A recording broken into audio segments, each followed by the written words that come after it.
जय श्री कृष्णा। आज हम लेकर आए हैं श्रीमद् भगवद गीता के 6ठे अध्याय का महात्म। श्रीमद् भगवद गीता के नित्य पाठ करने और श्रवण करने से हमारे नकारात्मकता दूर होती है और घर में सुख शांति पवित्रता आती है।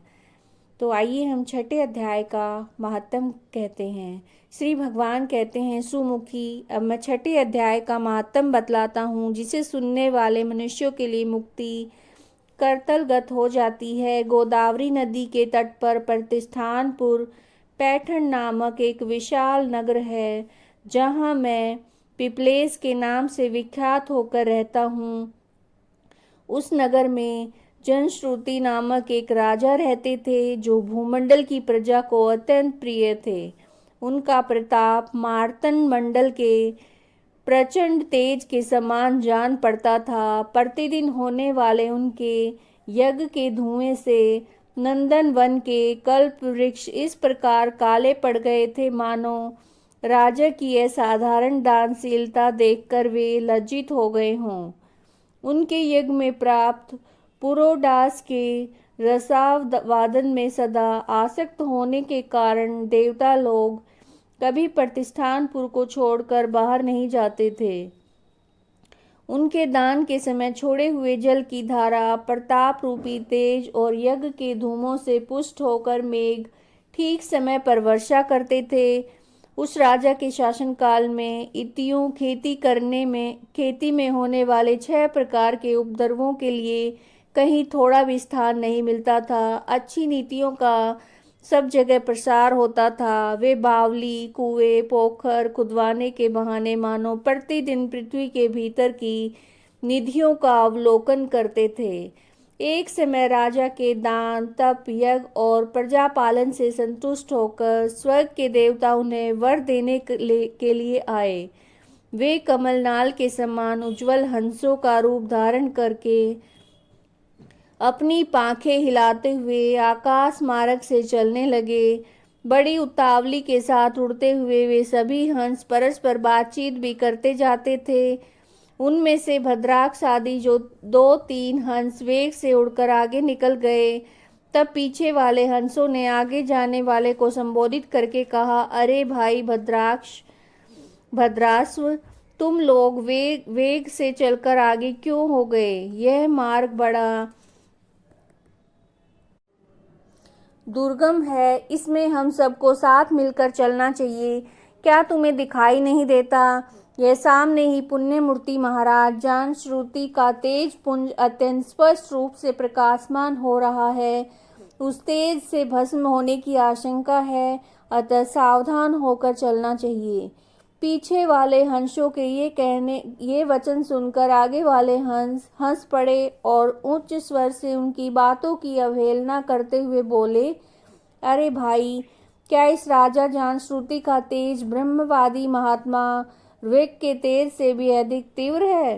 हंसों की ये बात सुनकर राजा जानश्रुति अपने ऊंचे महल की छत से उतर गए और सुखपूर्वक आसन पर विराजमान होकर सारथी को बुलाकर बोले, जाओ महात्मा, ऋग को यहाँ पर लेकर आओ। राजा का ये अमृत के समान वचन सुनकर मह नामक सारथी प्रसन्नता प्रकट करता हुआ नगर से बाहर निकला और सबसे पहले उसने मुक्तिदायिनी काशीपुरी की यात्रा की, जहाँ जगत के स्वामी भगवान विश्वनाथ मनुष्यों को उपदेश दिया करते हैं।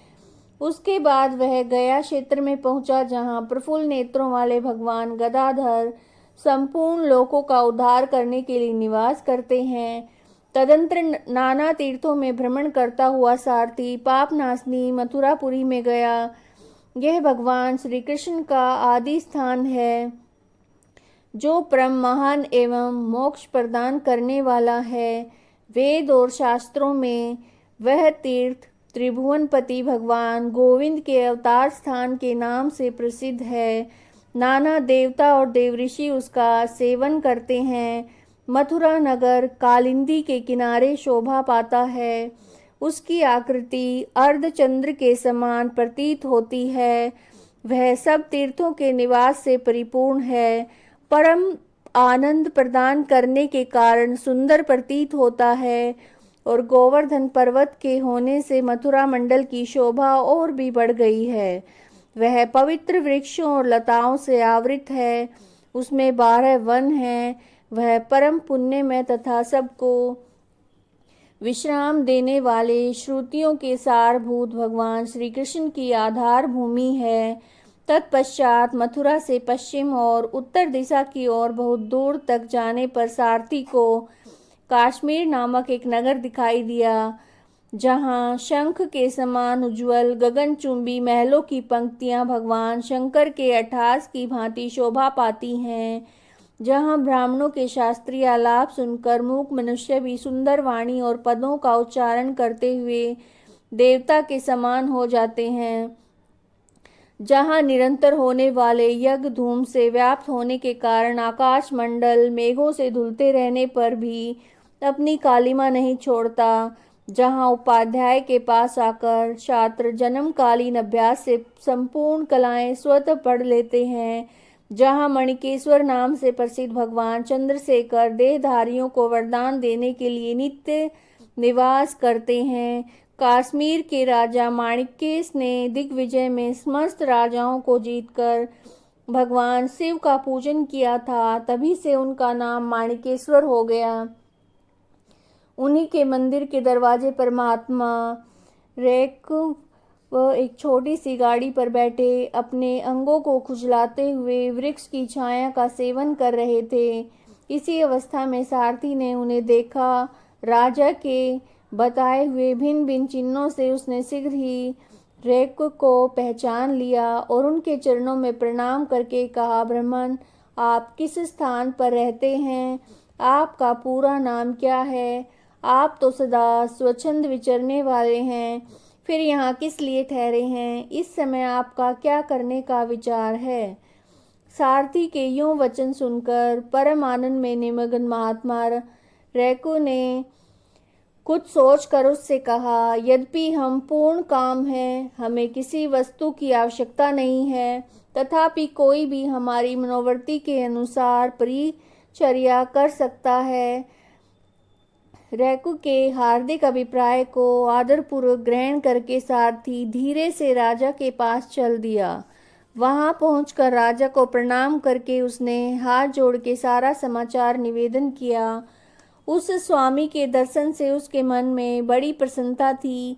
सारथी के वचन सुनकर राजा के नेत्र आश्चर्य से चकित हो उठे थे और उनके हृदय में रैकू का सत्कार करने की श्रद्धा जागृत हुई। उन्होंने 2 खच्चरियों से जुटी हुई एक गाड़ी लेकर यात्रा की और साथ ही मोती के हार, अच्छे अच्छे वस्त्र और 1 सहस्त्र गौएं भी ले ली। कश्मीर मंडल में महात्मा रैकू जहाँ रहते थे उस स्थान पर पहुंचकर राजा ने सारी वस्तुएं उनके आगे निवेदन कर दी और पृथ्वी पर पड़कर साष्टांग प्रणाम किया। महात्मा रैकू अत्यंत भक्ति के साथ चरणों में पड़े हुए राजा जनश्रुति पर कुपित हो उठे और बोले, रे शूद्र, तू दुष्ट राजा है, क्या तू मेरा वृतांत नहीं जानता? यह खच्चरियों से जुटी हुई अपनी ऊंची गाड़ी ले जा। ये वस्त्र, ये मोतियों के हार और ये दूध देने वाली गौएं भी स्वयं ही ले जा। इस तरह से आज्ञा देकर रैकू ने राजा के मन में भय उत्पन्न कर दिया। तब उस राजा ने शाप से भय से महात्मा रैकू के दोनों चरण पकड़ लिए और भक्तिपूर्वक कहा, ब्राह्मण, मुझ पर प्रसन्न होइए। भगवान, आप में अद्भुत महात्म कैसे आया? प्रसन्न होकर मुझे ठीक ठीक बताइए। रैकू ने कहा, राजन, मैं प्रतिदिन गीता के 6 अध्याय का जप करता हूँ। इसी से मेरी तेजो राशि देवताओं के लिए भी दुस्सह है। तदंतर परम बुद्धिमान राजा जनश्रुति ने यत्न पूर्वक महात्मा रैकू के गीता के 6 अध्याय का अभ्यास किया। इससे उन्हें मोक्ष की प्राप्ति हुई। इधर रैकू भी भगवान माणिकेश्वर के समीप मोक्षदायक गीता के 6 अध्याय का जप करते हुए सुख से रहने लगे।